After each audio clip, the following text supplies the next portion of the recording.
It Happened on the Job, the podcast for relatable conversations with contractors. Sponsored by Goodman Insurance.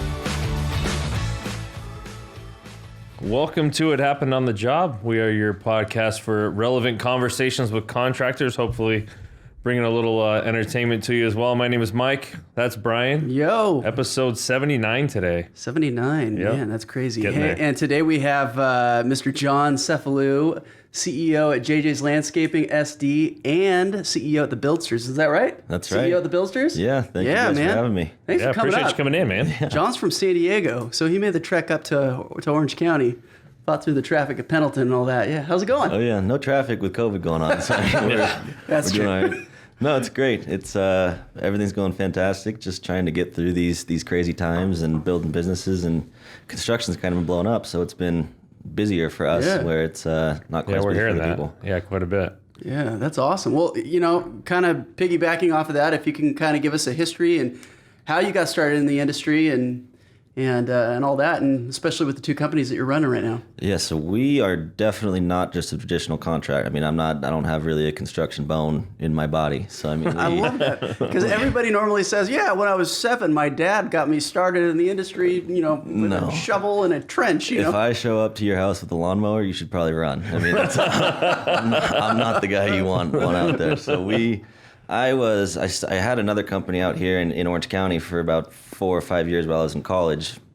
That ended up not working out for a few different reasons, but we were selling hygiene products for a charitable cause, and it was just complete 180. So I ended up moving to Chicago. I actually started selling exterior home remodels, so like roofing, siding, windows, doors, the whole 9 yards. Loved the job, hated Chicago. It was A little chilly, huh? a little chilly. When the first day, I think showed up like on New Year's Eve and never really. That was the first day you moved there? The first day I moved there. Yeah, Yeah, that's a terrible time to move there. I didn't You understand. kind of want to ease into it, right? Like move into the summer and go through fall and then... I never understood what a scarf was for until I was walking around down there with my neck just freezing. So got into that and then decided to move back here. At that point, I actually started working for Sears Home Improvements, just as kind of a little gateway. That was more selling interior, so like kitchens and bathrooms and all that stuff. Cabinets and sinks and... Hated that, and they were hated that for different reasons. They were going through their crazy kind of bankruptcy and all that stuff. So it was long hours and a lot of liability, and hated it. So kind of was just going through a time where I quit that, just wanted to find what was next.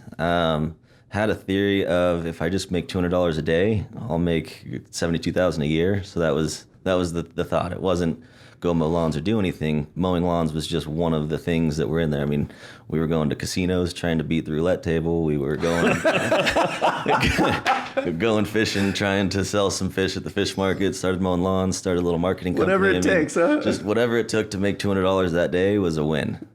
And then one of the things, like I said, just happened to be mowing lawns. So we mowed one lawn turned into 2. I mean, we were just making $60 a lawn, feeling pretty good. That kind of $60 a lawn per month, right? per month. I mean, I didn't know how to price lawn mowing. It's just, if you have some I'll mow your lawn every day.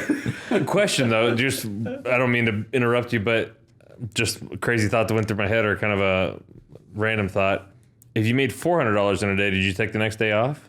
Well, there was 2 of us, so $400 in a day meant we both Okay, hit so if you made $800 in a day, did you take the next day off, or did you try and make the same $200? We never made $800 in a day. So, I mean, Never got there. The carrot, man. So it started to go well. So we did lawns and started to do gardening and just different stuff that we really didn't know anything about, but we ended up just watching YouTube and figuring it out. And then... Isn't that crazy? Yeah. Don't know what the hell I'm doing with mowing a lawn, but let me just look it up on YouTube and create a business real quick. Can you imagine when we were kids if we had right? YouTube? Man, It's crazy. a whole different world. Yep. And then this one guy, so my best customer, we ended up going out to his job site. I thought he was just asking for a quote to mow this little area. It was kind of and he's like, oh no, it's not over here. It's over on this side. And it's like an 11-acre forest. He's like, I want you to cut this all down. And it was me and my partner, and we didn't even know what a chainsaw Did he already at that pay you the point. $60? Yeah, right. And I'm always a yes person, so I'm like, yeah, we can handle that, no problem. So I spent the next 2 weeks trying to figure out how the heck we're going to get 11 acres of forest cut down and taken out. And hauled off, yeah. So my brother actually goes to college down in San Diego. So I just said, hey, bring as many of your friends as you possibly can. And we went and rented a couple chainsaws, and a week later we had the whole forest cut down. That was our first kind of, I guess, seed investment. I think that was like a $10,000 job. Then I went out and we bid a job for like a full backyard remodel. And I mean, hopefully statute of limitations at this point, but we no 10 license, years. no anything. 10 years. Well, so hopefully they don't hear this then. But we did and we did it well. So one of my other buddies actually knew how to install pavers and do a couple things. So he moved down to San Diego to help us get this job done. And that was like a $40,000 job. So we sold it I didn't even know what DG was. And decomposed granites, that's kind of like the foundation of all landscaping work. They're like, are you guys going to use DG? I'm like, Yep, sure are.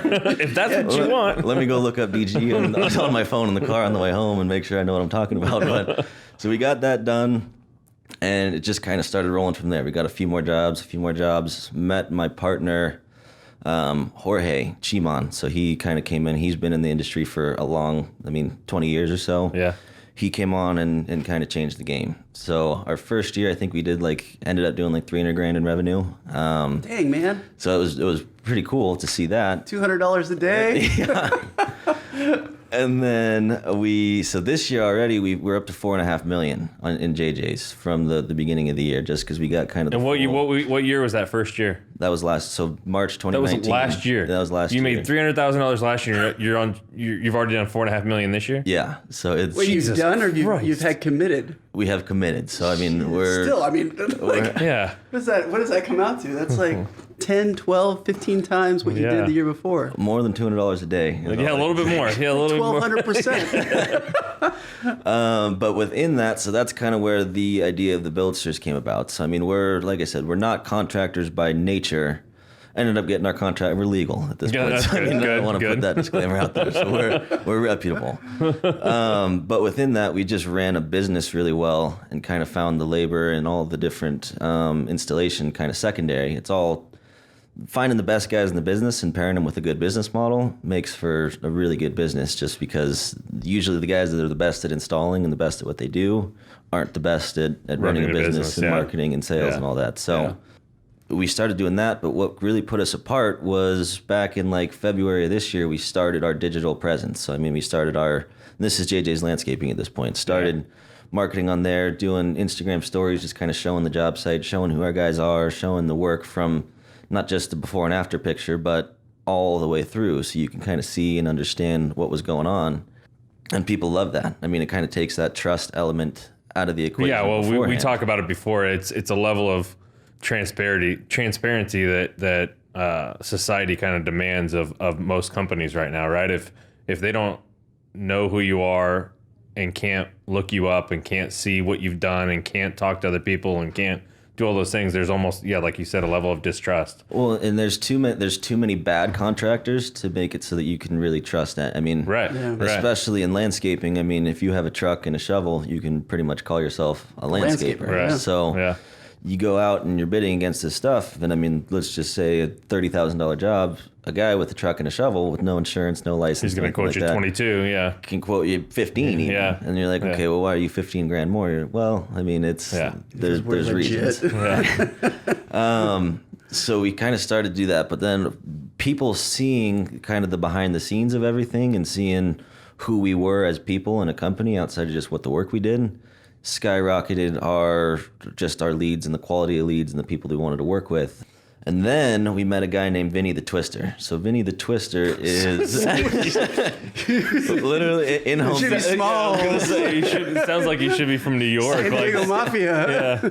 He is like a TikTok and Instagram. I mean, he has 1.5 million followers on TikTok. All right. Like 100,000 on Instagram and 900,000 subscribers on YouTube. And Jorge just ran into him at Home Depot. And he was just running through. Was he running like TikTok in Home Depot at the time? He does all the time. If you go look him up, because he started making pavers. So he would go to Home Depot to buy all the cement and all the different stuff to go make his pavers. Jorge would? Vinny was. Oh, Vinny, okay. Would. So we just happened to have a job What the hell is he doing making pavers if he's all doing all this crap on Instagram? That's how he got famous. So he was he's kind of a DIY, the most genuine guy you'll ever kind of watch a video on. But he was broke, and he got the name Vinny the Twister because he was twisting balloons and doing tutorials on that on YouTube and all this different social media stuff. And then he one day decided, I don't even know exactly why, decided to start making his own pavers, and that's where he just got the huge following. I don't know when why. was that? This was probably 5 years ago or so, Okay. I think, maybe more. I'm not sure. I'll have to ask him that. But so he would sell like a pallet of pavers every week, and that would pay his mortgage and get him through everything. We've met him, and his dream was to be able to go full time into just creating content. I was gonna say, you don't want to make job sites. pavers if you got 900,000 or 900,000 followers on Yeah, YouTube. no need. Yeah. So he joined our team. We kind of started to grow. Our JJ's social media following shot up like crazy, and we were just selling not even more jobs, just kind of better jobs. Right. It's kind of like you go on vacation. Some people just go out and hit like the Yelp and see what the cheapest hotel in the area is. Yeah. Some people just want to stay at the Hyatt. Right. We're kind of the Hyatt where people want to work with us because they want to They're work not really with us. getting bids. They're coming to you to Yeah. get a job done. Yeah. They're like, we want to work with you. What can you do for me? Right. As opposed to this is what we want done. Yeah. Can you get How it done? cheap can you do it? Yeah. And It's a great place to be in, man. Yeah. No, It's a it's phenomenal No place to longer be in. fighting and clawing Yeah. against the little man that doesn't have any insurance. Yeah. No, and fighting client, you never win because it's even if you get the job, then you're Oh, yeah, you're always cutting off your nose, to spite your face. Yeah. I mean, nitpicking, and it's yeah. just hard. yeah. Yeah. So we saw that model and how it works. So we started the Buildsters, which is basically just kind of it's like a marketing consulting company, basically, that works with other contractors and suppliers and product companies, basically just to be able to show what they do really well and educate the homeowners on what to look for, because no one has any idea what they're looking at. I mean, from a homeowner perspective, Right. you could go in and say whatever you want and do it, and in construction, finished product can look pretty much the same whether someone does it poorly or well. Yeah. No matter how you get there. Yeah. It's all the underlying stuff that Yep. makes it so that after 3 months that your drywall falls off or your retaining wall falls down that matters. So it's kind of an educating the homeowner through the eyes of quality contractors and suppliers and product companies to be able to make it so that you can understand, even if you are going through the bidding process. I mean, you want to just go get the 3 quotes that's recommended by whoever recommended that at whatever point in time.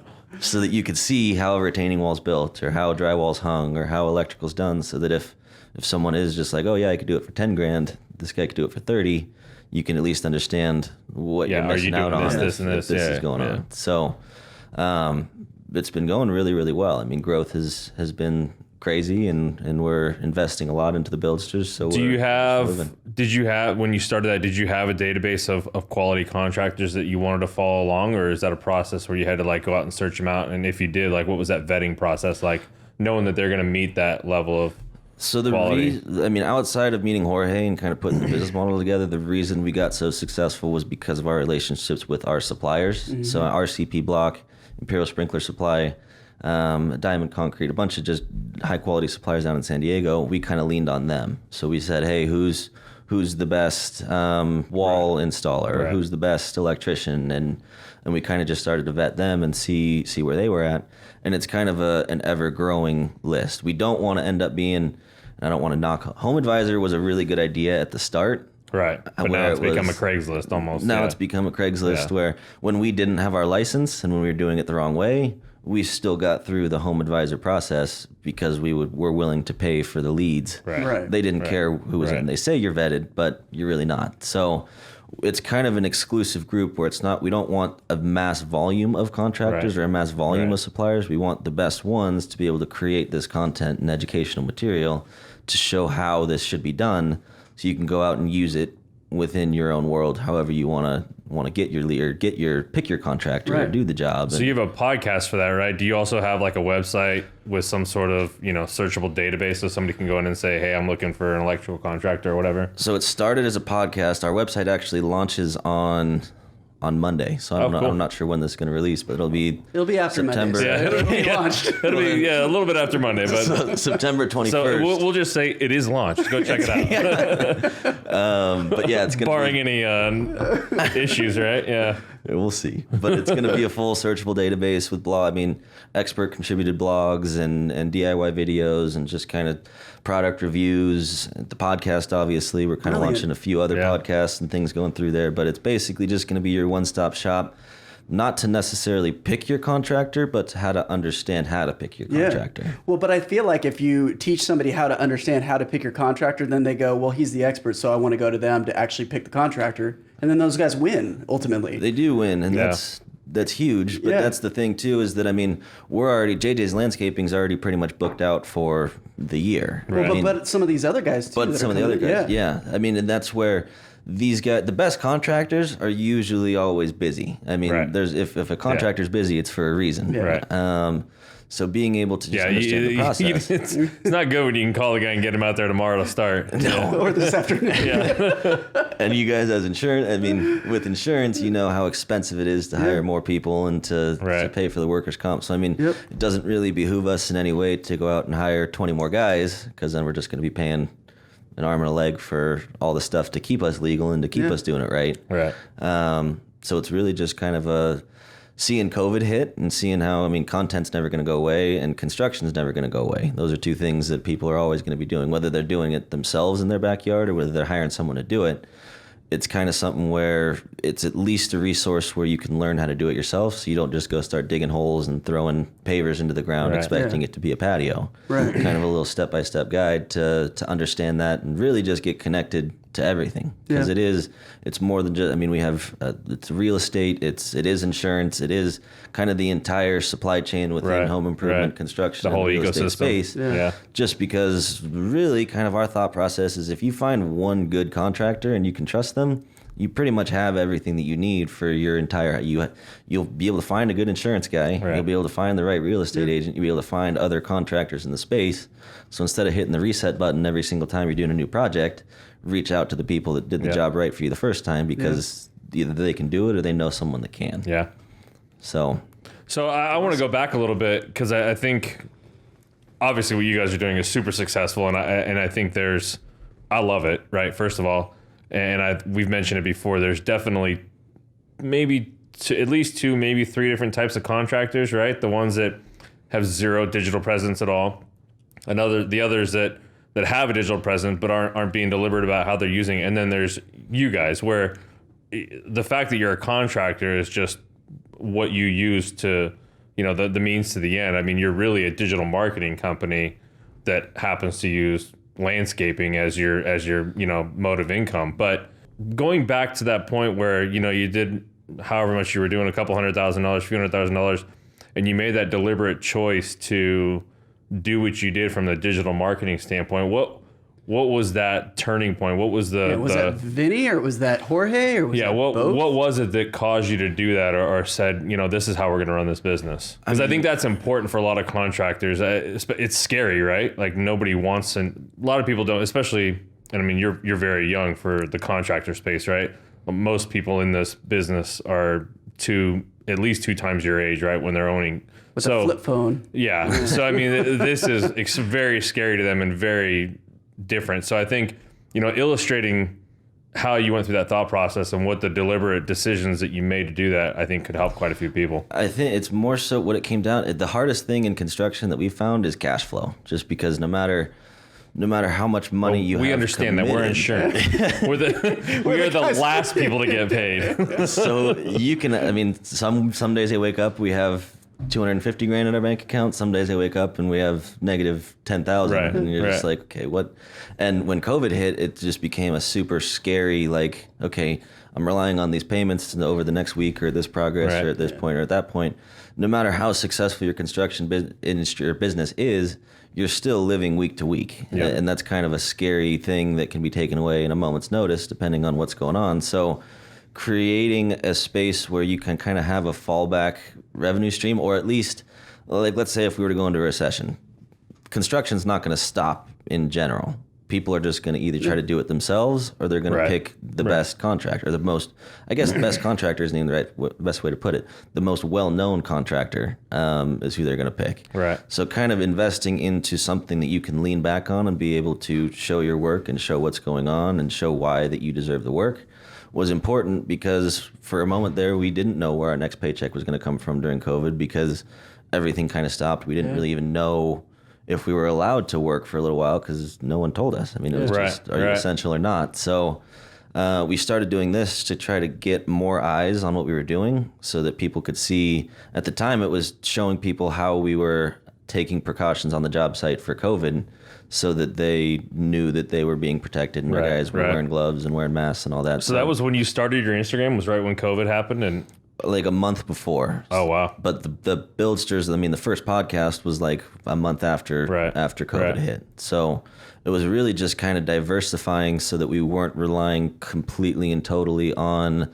a progress payment from a job when we don't know when that progress payment's going to come because we don't know when we're going to work. When you're going to be able to work again, yeah. And it's not just COVID that can do that. There's a lot of things that can make it so that you could go into kind of a dormancy, or if you don't sell a job for a month, I mean, you're kind of hosed at that point because you still got to pay the suppliers and your insurance and all the different stuff. So it's kind of a multifaceted. First facet is making sure that you put your best foot forward so that people see what you're doing and see why they should hire you over the thousands and thousands of other contractors in your area.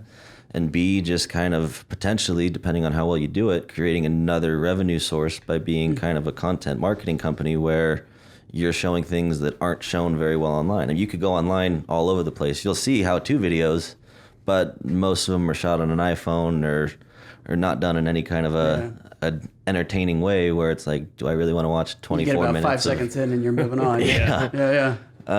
So it's kind of an underdeveloped space, and it's very especially in this vertical. Yeah, there's nothing. I mean, there's nothing. And the thing is no one spends money on marketing either. No, I mean, even some of the suppliers we work with, we're all just relying on being there because they have their name or because their proximity to something.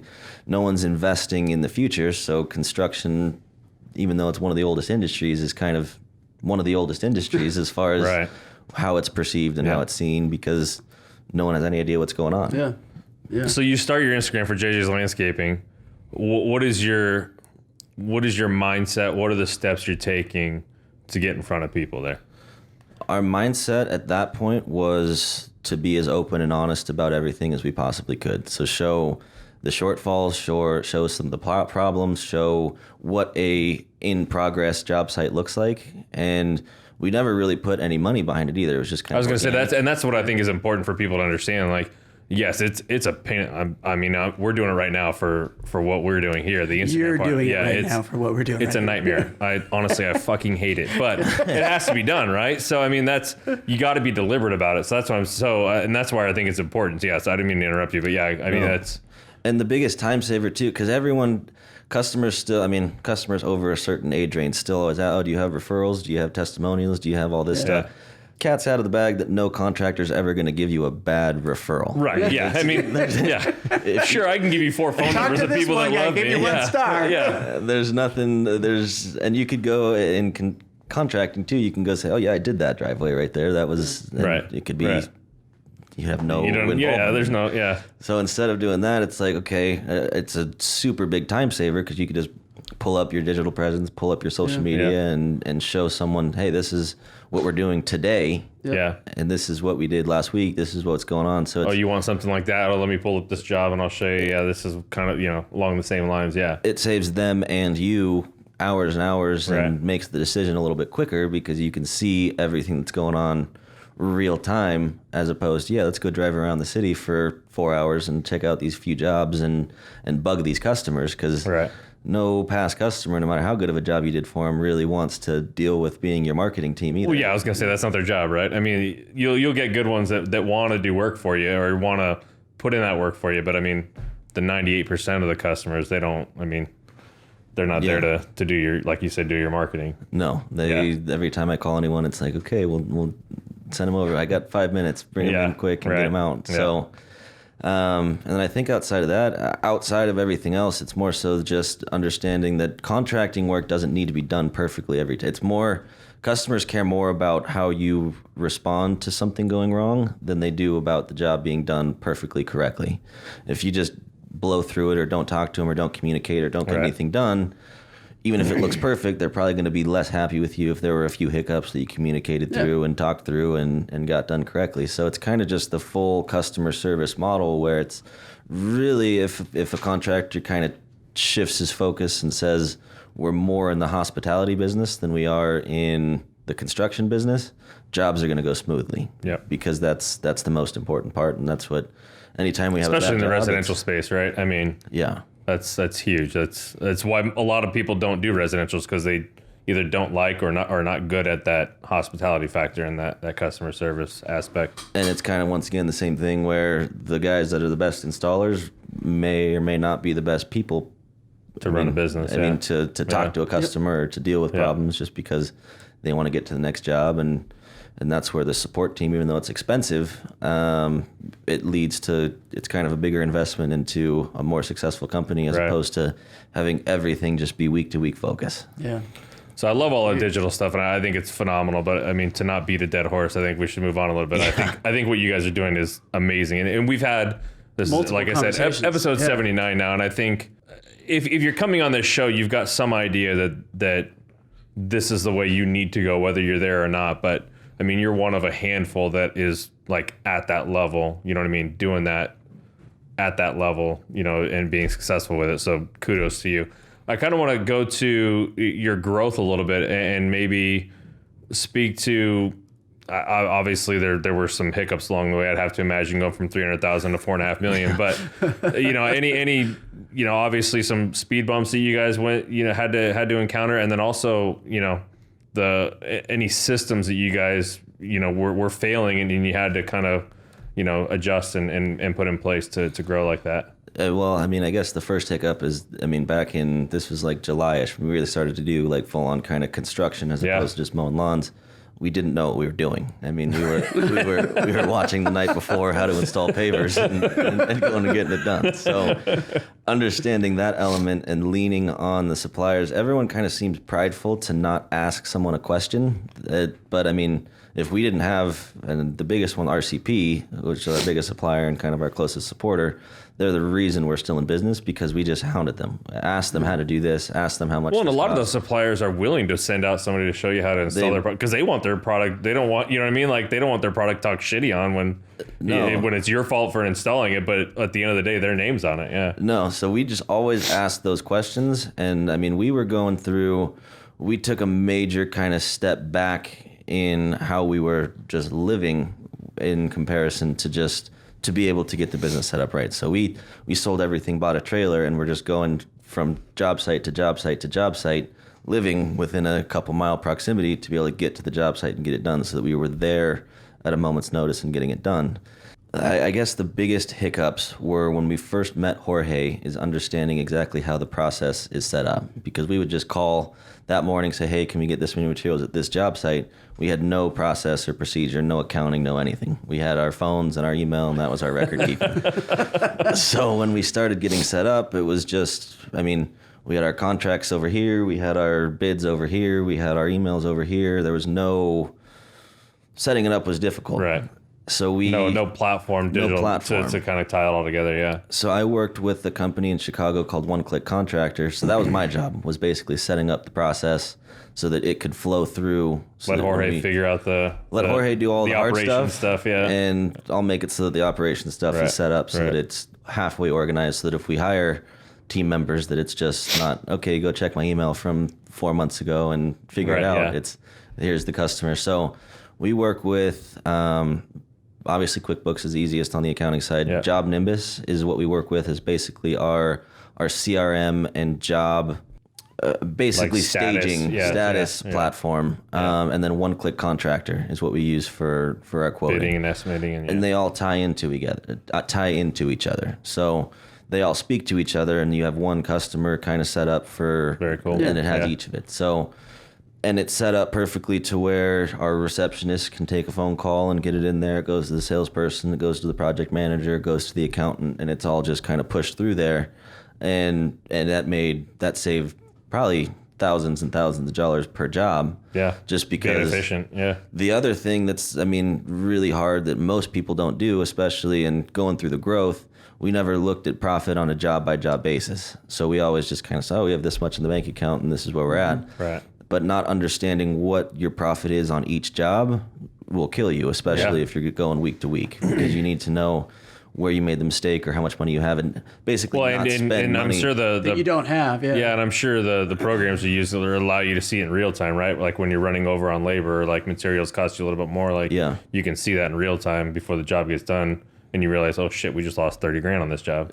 No, and that's where our biggest mistake was really, we got into some trouble with that, is we would get deposits from other jobs and kind of use those deposits to pay for the materials for the next job, and kind of it was all robbing disorganized. Peter and pay Paul. Yeah, exactly. So we sold our first gigantic, we sold like a $340,000 job in February, and we kind of started to take some of that money and use it for other things. That's when we realized we needed a process, because in a moment's notice, especially in construction, $100,000 is really not that much money. Yeah. It's pretty easy to spend. It's pretty easy to spend. You wake up one day and it's gone. Yeah. So that was kind of our first oh shit moment. Like, we need to fix this so that we can keep this money over here and keep this money over here and keep working capital while we grow. Was this Jorge that kind of brought this process in, or kind of? No, this was just learning as you go. Just experience, like, okay. Yeah. This was just doing research, and once again, I used one-click contractor when I was selling in Chicago, so I saw how it worked, and it creates a super professional proposal as well. So that's kind of the outside secondary benefit of it, is just kind of puts you above the competition as far as what you're presenting to people, as opposed to just writing on a piece of handwritten on paper. a napkin. Yeah. So we started to do that, and there's still hiccups. We're only a year and a half old. So there's still times where I wake up, I'm like, oh, I don't know what, I don't know if this is working. So it's always moving, but it puts us in a better spot to be able to grow. Because at that point, when I saw that first hiccup come up, I always wanted to be ready to run how we're going to run in 5 years, as opposed to how we're going to run today. It took profit off the table. We had to invest a lot more into it. But if you're not set up to work as a $4.5 million company, you're never going to get there, because it's always going to be more and more. It's like goldfish rule, right? Like the goldfish is only going to grow big enough for its environment. Like you put it in a bigger tank, it'll grow bigger. Same kind of thing. And that's kind of the same thought process we had with the Buildsters starting up. Some days I wake up and I'm like, I'd have a lot more money if I just would have stuck with doing the landscaping and just kept it going. But we've really invested almost everything that we've made profit-wise from JJ's Landscaping into the Buildsters, because it's, once again, what's the climate going to be like in 5 years? Yeah. And how are we going to have kind of a backbone if landscaping goes under, or because construction, as you know, liability is crazy. Yeah. If one guy, God forbid, knock on wood, cuts his hand off on a job site, that's not something that is. That could derail. It's a tough huge to recover. Company. Yeah. So how are you going to diversify enough to be able to make sure that there's a backup plan in case something goes wrong on the job site? So from a hiring standpoint, obviously you went from you and Jorge trying to figure it out with emails and chicken scratch notes, but to now it sounds like you have accounting department, sales department, reception, all that kind of stuff. So what were you looking for there from a hiring standpoint, and how do you find those people? That's the hardest thing. So my other partner, Derek. So me and Derek actually were who started this thing in the beginning since day one. So it's me, Derek, and Jorge who are kind of the big three that got it all started and had it going. Hiring is about as difficult as you can possibly imagine. It's really, really hard. So Jorge handles all of kind of the intake on the labor side. The labor side, he brings that in basically kind of the same way you'd go find a contractor, through referrals and through people he's worked with in the past and other stuff, working with the suppliers to find those laborers too. That's ultimately what should have been the hardest, is kind of one of the easiest, just because we have Jorge and we have the network and the people we work with. As far as sales go, and as far as accounting and marketing and the whole 9 yards, because construction's kind of so archaic, no one really knows how to do these things from the construction background. A lot of accountants, a lot of marketers, a lot of salespeople, not many within that space that understand construction. And because every job's a snowflake. If you're in construction, there's nothing, you can't put this into the system and spit it out and go sell it. You got to actually somehow understand and have a design background and be comfortable going into someone's house and be able to kind of halfway manage a job. So there's been lots of turnover. And I mean, even just this last week or so, we lost like 3 or 4 key team members, either getting offered more money because they're part of our company, or didn't quite work out, or just for whatever reason. So that's where the process and the system comes in, that if we didn't have those processes and systems, losing those guys would have been, I mean, almost tragic, toppling the company. So we just mainly hire from talking to suppliers, talking to people we worked with in the past. We don't really use Indeed or ZipRecruiter or any of those things, just because as a contractor, you don't really have time to sit down and do 20 interviews and try to figure it out. So we're just kind of halfway okay with the turnover and realizing that it's going to be there, because at a certain point you got to pull the trigger and just try some people out and see how it goes. And by trying people out, you kind of halfway find the holes in the system too. So I mean, if someone comes in and doesn't know how to use it, it's probably on us as the people that set up the process. Correctly, not necessarily set it up. So I don't have much great advice as far as hiring goes, because we had so many problems with it. But the core team around us and setting up the process makes it so that it does matter in a huge way. But if you lose someone, it's not going to derail the whole train, because you can push someone in relatively quickly, or transition someone over to a new role, just because everyone's so hands-on with one another. So are those key members that have been lost in the last couple of weeks, are those laborers out in the field, or are those people in the office? Or? These are mainly, so we lost our sales director, we lost one of our main project managers, and then we lost our office manager. Yeah, all it's kind of that. Those are big ones, yeah. It's kind of the I guess one of the negatives of being so visual and so out there from a presence standpoint, right? Like, people know who you are, they see how successful you are, you're almost attracting them to come poach your people. In a way. No. It's like, that college football approach where you're like national championship, and then all the different college coaches get pulled and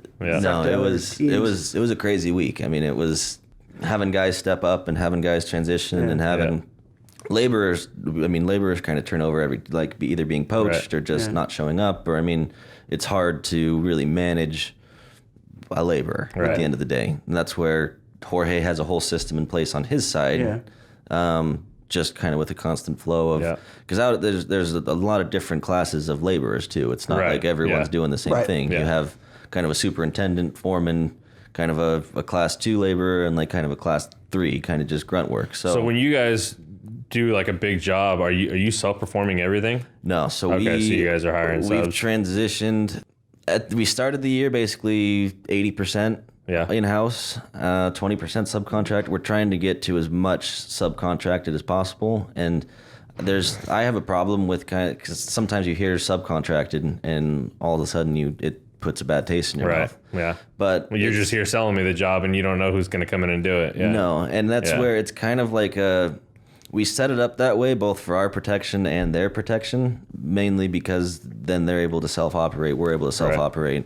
And people don't really understand how much of the job is predicated on the management of the job. I mean, you could try to go do, like, for example, we usually have at least 4 or 5 different factors to the job that most companies wouldn't tackle at once. So, I mean, between turf, retaining wall, pavers, pergola. Right.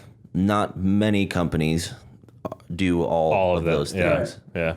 If you try to go out yourself as the homeowner and coordinate that, you could find 4 great companies to do it.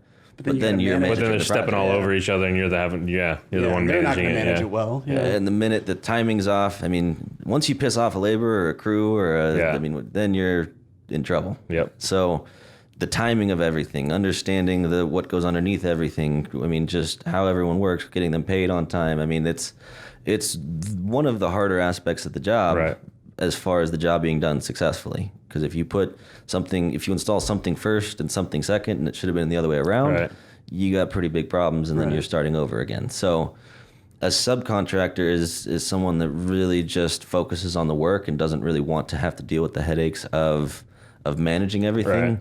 A contractor, I mean, and we're not a general contractor, we're a C27, but we kind of act as a general contractor in the way that we're just the head of the orchestra putting the whole thing together, making sure that it all works. And we still have a lot of our guys that are kind of filling in the gaps and doing jobs, but being able to manage a good group of subcontractors.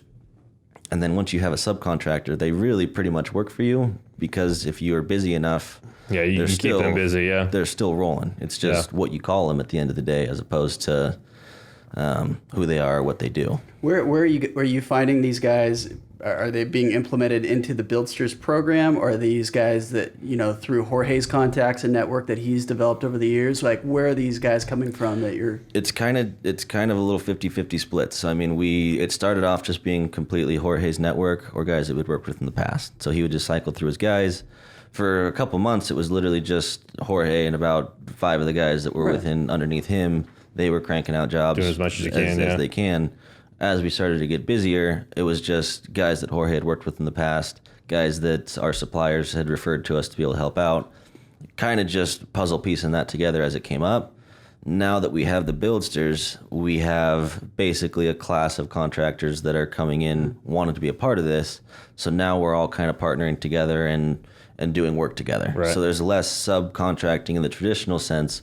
It's more kind of job sharing More between guys that are Yeah. working together on a couple different fronts to try to get it done. So everything's kind of, 2020 at least, transitioning from we were doing it all ourselves in the beginning, transitioning to kind of, okay, we're still doing most of it ourselves, but then bringing guys from our network. Right. Now it's kind of transitioning into, okay, let's find the best people in the city or the area that are doing this stuff, work with them with what they're best at, we'll do what we're best at, and figure out how to get the jobs done together. Just kind of a 10x multiplier as far as workflow and how it's done, as long as the relationships are kept strong. And I'm sure that's probably been a key factor to helping you grow as much as you have too. Is I mean, because like you said, if you do $4.5 million self-performed, I mean, you're going to need 100 guys. Right? I mean, it's you're always hiring. Yeah. I mean, that's all you're doing. Yeah. Always hiring them. There's always headaches, and I don't want to be the biggest landscaping company there is because there's A, I don't know what I'm doing as far as landscaping goes, and B, managing that many people, there's more risk as far as someone's going to hurt themselves, something's going to go wrong. I mean, there's just no way to keep that all in check. Yeah. So what's the future look like? I mean, we've talked a little bit about it, but I mean, wait. Did you know though when you were at 300,000, you'd be at $4.5 million in a year? No, I didn't. You didn't. So go ahead. Yeah, no, I mean, so what's the plan for the next 2, 3, 5 years? So I mean, I normally ask 5, 7, or 10, but like I feel like shit's so fast moving with you guys that like I don't even know. Like you said, you can't even look that far out. But I mean, the plan really what we're trying to do. I don't want to say scale back on the JJ's landscaping side, but no, I get more or less kind of scale back. Instead of trying to pump out 10 jobs in a week, trying to get down to just a few really good jobs. Not always saying yes. Not always saying yes, and then unfortunately, it kind of does drive the price up, which kind of doesn't feel great sometimes in conversation because everyone thinks you're too expensive. But I mean, supply and demand is real, and until we can, it's a part of capitalism, right? I mean, it is what it is, yeah. So I mean, it's really going to kind of be halfway scaling that back and just getting really fine tuned on that. And as it's gone so far, we can change things at a moment's notice. If we want to go back to doing it all, we can. But really trying to scale back and focus on the Buildsters. Because the Buildsters is really going to be, I think, the most useful tool, not just for us as the owners and as the people in our network, but just the most useful tool for the construction industry in general. Yeah. Just because no one knows what is going on. And I don't know how people don't know. I mean, I don't know. Everyone's kind of just turned a blind eye for the last... Well, I think it goes back to what we talked about at the beginning is this industry is very, I guess, tight or not out there from a visual standpoint, right? There's not many you could probably count them on 2 hands, the contractors in California that are doing what you guys are doing as far as sharing and being out there from a visibility standpoint. So, I mean, I think that goes into why people don't, you know what I mean? It's one of those things where people don't know what they don't know because it's not out there. So, but it's clearly changing. Yeah. Obviously we're definitely at the edge of that cliff right now where, I mean, a few more guys like you and some of the others that we've had on the podcast, they start getting on board and it's just going to be a downhill train. And it's a crazy time too. It's kind of happenstance where the generation's kind of starting to turn a little bit. Yeah, I mean, for sure. All people's kind of dads that baby boomer age, right? They're all in their 60s, 70s, are now getting to the point where they've run their business the same way for a very, very long time. And they don't need to change. They don't need to change, but their kids are coming up and inheriting this business. And that's where we've seen the most success and the most kind of buy-in is these guys are like, okay, how am I going to keep this going? Because that generational change that's happening just in the ownership of businesses is also happening in home ownership. I mean, 25 to 35-year-olds are just starting to figure out how to buy their own houses. They use online social media for everything. They're either going to call just the top. They're not going to listing on dad's Google. buddy to have them do their backyard. I mean, they're looking online. They're going to find you how they, The way that I shop, I don't ask anyone anything. It's just what I see that day that looks cool on social media or a website or a job. Yeah. That's who I'm going to call. Or it's just proximity-wise, what's down the street that I can get to. And that's a huge change. We're kind of getting ahead of it at this point where the shift hasn't quite happened yet. But when the shift happens, there's a lot of companies that are going to be in real I was going to trouble. say, I mean, you're putting a lot of effort into it right now where you might not be seeing a huge return, right? But when that mindset does fully change, you guys are going to be so far ahead of everybody that windfall. It's going to be, And it's kind of also forcing it to happen. We're kind of pushing it to happen a little earlier than it needs to happen, I guess you could say. We're kind of, people are starting to see, I mean, there's been some suppliers that we go to and want to kind of buy into this and you go and they're like, we don't need, we don't need to, we don't want to, we're good. Yeah. And you're like, no. Our whole marketing budget for the year is $20,000. We don't need, we're a $90 million company. We don't need to do anything.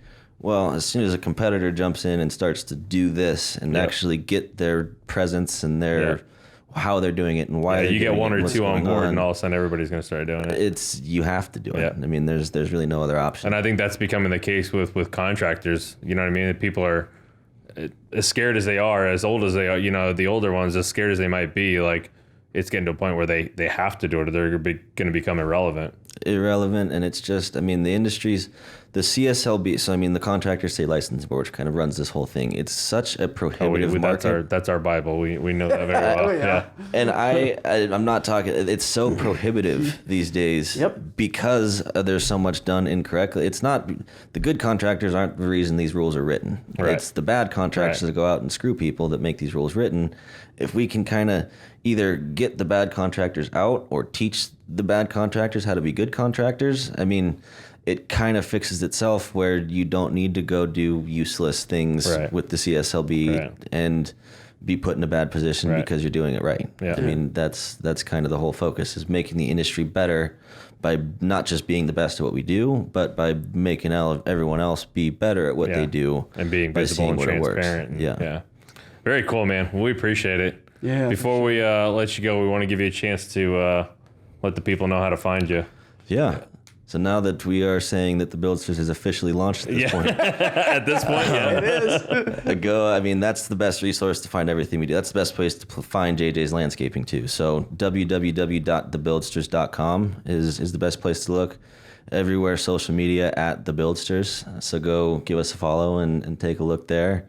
And you'll have every way to reach out to us at that point. Awesome, man. Awesome. Well, thanks so much. We appreciate it, John. It's been great. Yeah. No, thank Super you. Cool. Thanks for pushing the envelope here with us. It's fun. I really appreciate it. Thank you guys very much. No worries. Cool.